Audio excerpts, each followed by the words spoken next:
दोस्तों, अब तमाम साथियों का वेलकम एल2 भैया की इस न्यू वीडियो में।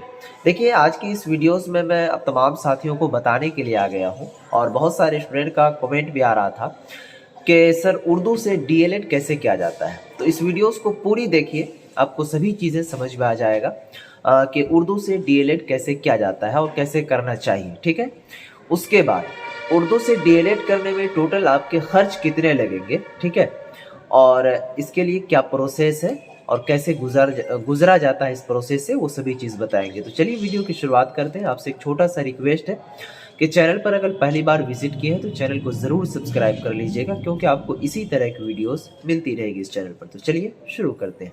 सबसे पहला क्वेश्चन है कि उर्दू से डीएलएड कैसे किया जाता है।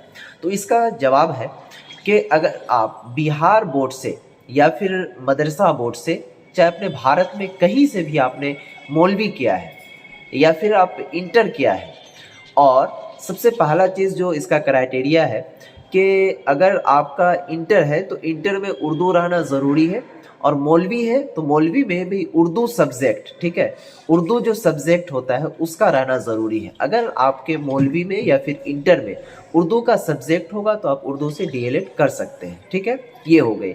दूसरी बात कि डीएलएड करना कैसे है उर्दू से, उसको समझिए। डीएलएड उर्दू से करना कैसे, उसके लिए कोई भी भारी भरकम चीज़ें नहीं है। ठीक है, जैसे आप फॉर्म अप्लाई करवाने के लिए जाइएगा, ठीक है, आपके सामने एक चीज़ यहाँ पर देखिए शो कर रहा होगा, ठीक है, उस चीज़ को देखिए आप। तो जब आप फॉर्म को अप्लाई करवाने के लिए जाइएगा तो जो फॉर्म अप्लाई करता है तो वहाँ पर पूछा जाता है कि क्या आपका 10+2 में उर्दू सब्जेक्ट है। सिर्फ और सिर्फ यस या नो में बताने के लिए कहा जाता है। तो यही पर मेन कंडीशन है। अगर आप वहां पर नो करेंगे तो फिर आप उर्दू से डीएलएड आपका नहीं होगा। अगर आप यस करेंगे तो आपका उर्दू से डीएलएड हो जाएगा। देखिए यहाँ पर शो कर रहा होगा, सिर्फ और सिर्फ यस और नो का ऑप्शन है। तो अगर आपका मौलवी होगा तो मौलवी में जाहिर सी बात तो उर्दू रहता ही है, तो यस कर दीजिएगा। अगर आपका इंटर है तो इंटर में उर्दू होगा तो आप यस कर दीजिएगा। जैसे ही सेम सबसे पहला चीज़ होता है फॉर्म ही अप्लाई करने में, अगर फॉर्म अप्लाई करने में मिस्टेक कर दीजिएगा, गलती कर दीजिएगा, तो फिर आपका ज़िंदगी भर के लिए आप बर्बाद हो जाइएगा। इस चीज़ को समझिएगा। तो अगर आप खुद से फॉर्म अप्लाई कर रहे हैं तो वहाँ भी, अगर आप दूसरे साइबर कैफ़े में जाकर के अप्लाई कर रहे हैं तो वहाँ भी उसको कह देना है कि यहाँ पर यस करना है उर्दू सब्जेक्ट में। ठीक है, तो ये चीज़ें हो गया।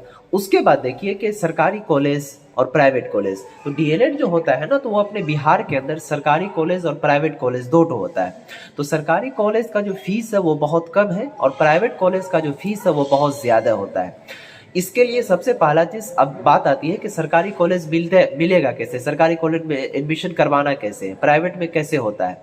तो पहले क्या सिस्टम था कि नंबर बेसिस पर बच्चों का एडमिशन हो जाता था, लेकिन अब जो सिस्टम आया है वो आपका इंट्रेंस टेस्ट लेगा, यानी कि एक टेस्ट लेगा। अगर आप उसमें जितना अच्छा स्कोर आप ले आएंगे उस हिसाब से आपका एडमिशन होगा।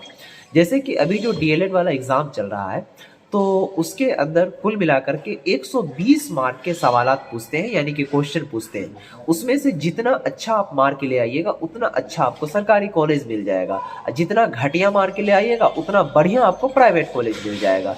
तो वो आपके ऊपर डिपेंड करता है।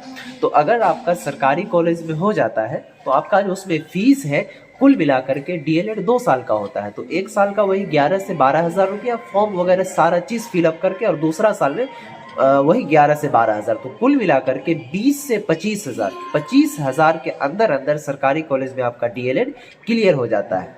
लेकिन वहीं पर अगर आपको सबसे बढ़िया प्राइवेट कॉलेज मिल गया तो भैया 1 साल का जो फीस है ना प्राइवेट कॉलेज का, वो 65 हज़ार से 70 हज़ार रुपया है। तो कुल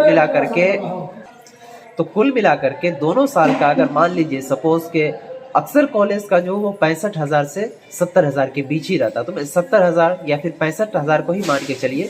तो 60-60 120, यानी कि 1,20,000, 5-5-10, तो कुल मिलाकर के 1,30,000 रुपये लग जाता है। तो आप लोगों को ये चीज़ें पता चल गया यहाँ पर कि सरकारी कॉलेज और प्राइवेट कॉलेज का फीस कितना लगता है, और ये भी पता चल गया कि उर्दू से डीएलएड कैसे किया जाता है। ठीक है, अगर कोई दिक्कत, कोई परेशानी है तो मुझे कमेंट बॉक्स में कमेंट कीजिए। हालांकि कमेंट बॉक्स में सभी का रिप्लाई देना मुश्किल हो जाता है, इसीलिए आप सभी से हमारी रिक्वेस्ट है कि मेरा इंस्टाग्राम आईडी, जो चैनल का नेम है एल2 भैया, वही नेम है इंस्टाग्राम पर भी। ठीक है, वहाँ पर जाइए, फॉलो कर लीजिएगा और मैसेज कीजिएगा। मैं 100% सभी को रिप्लाई देता हूँ और वहाँ से बातचीत भी आपसे करता हूँ, ठीक है। वीडियो पसंद आई तो लाइक कीजिए, अगर फेसबुक पर देख रहे हैं तो दूसरों को भी शेयर कर दीजिए, ठीक है। दीजिए इस वीडियो से इजाज़त, तब तक के लिए।